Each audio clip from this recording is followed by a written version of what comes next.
I saw this article on zerohedge, which says, Big Mac Index suggests America in decade-long depression.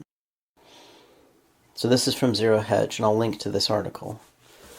It says, measured in official terms, U.S. GDP came in at $19.4 trillion in 2017. That's a 33% increase over the $14.5 trillion recorded in 2007.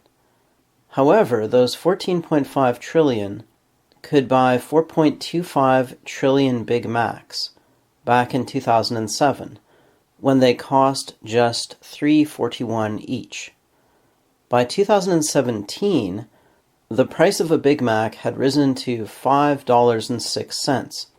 So the 19.4 trillion in GDP that year equated to only 3.83 trillion of the burgers. That suggests that US GDP, as measured in Big Mac terms, fell by 10% between 2007 and 2017. Okay, and what I thought was missing from this was per capita GDP. Now, I'll include the data, but just take a look at the numbers here. I'll just give you the numbers that I came up with by dividing the Big Mac GDP by the population. For 2017, the per capita Big Mac GDP is 11,759. So that's 11,759 Big Macs per person for that year. Okay, now obviously that doesn't mean we produce nothing but Big Macs. This is just a way of converting the GDP into units that people can conceptualize clearly, and I think that takes away a lot of the games that they play with statistics to convince us that inflation is fairly low. All right, so it was 11,759 for 2017. For 2007, it was 14,092. Now, I think that in that year, the GDP was somewhat inflated by things like the housing bubble and other things. And GDP is not a very good measure of economic output. Unfortunately, however, there is no good way to measure economic output. So I think that GDP normalized by something, by the price of something, is about as good as we can get. Okay, but it's not perfect. All right, for 1997, which is going back another 10 years, the per capita Big Mac GDP was 13,023. And then going back another 10 years to 1987, it was 12,629.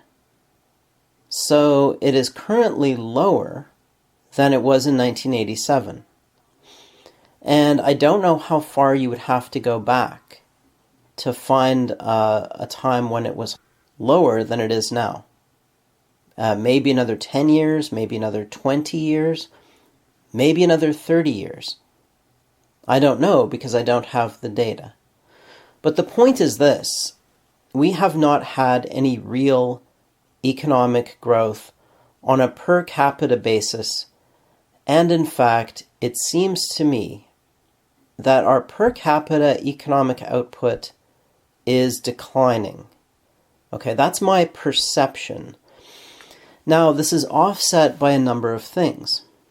One is the accumulation of capital, right? As we accumulate stuff from previous generations, we have more stuff, but we may not be producing as much stuff, right? So that's part of it, that it might not seem that we're getting poorer if you just look around. You see growing cities, you see car dealerships and fancy cars and all kinds of things.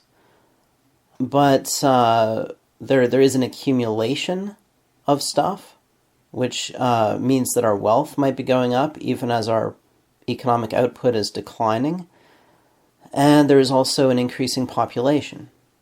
We might still be getting richer in the sense of accumulating capital, but our economic output, I think, is declining on a per capita basis. And this fits my perception of how easy or hard it is for an ordinary person to earn a living. And this is just looking at the United States. I could look at Canada or other Western countries, but I'm guessing that the results would be similar. Here are the population statistics for the United States. The population in 1987 was 242 million. It grew to 273 million by 1997, 302 million by 2007, and 326 million by 2017. Now consider that most of that was immigration. Very little of that was children being born in the United States. Because during those years, fertility rates were fairly close to replacement. So at least a very, very large percentage of that, I'm not sure how much, was immigration, right? And we're always told how beneficial immigration is for the economy. Well, in nominal terms, the economy has certainly grown, at least if you're using GDP as a measure. It has gone from 4.9 trillion in 1987, that's US dollars, to 19.4 trillion in 2017. But of course, the purchasing power of those dollars has declined, right? There has been inflation. So since 2007, there has been a fairly big increase in the nominal GDP, but if you adjust it for inflation in this way, with the Big Mac index, there has been a decline in GDP and an even more significant decline in per capita adjusted GDP. It has gone down since 1987. So I just wanted to make that point that, yeah, the people who are saying everything is wonderful, everything is great, well, it's true that people in China are being lifted out of poverty, but I think in the developed world, life is getting worse. I think it's getting worse not only in terms of the loss of social cohesion and other factors, but it's getting worse economically. People just have less purchasing power. They live in crowded cities. They need 2 incomes to afford a house, and they drive all over the place. And yes, they have cheap plastic stuff from China. But the basic necessities of life, such as food and shelter and clothing and education and healthcare, are all going up in price faster than incomes are rising. That's what I think is happening, and I think that's going to continue. All right, thanks for listening.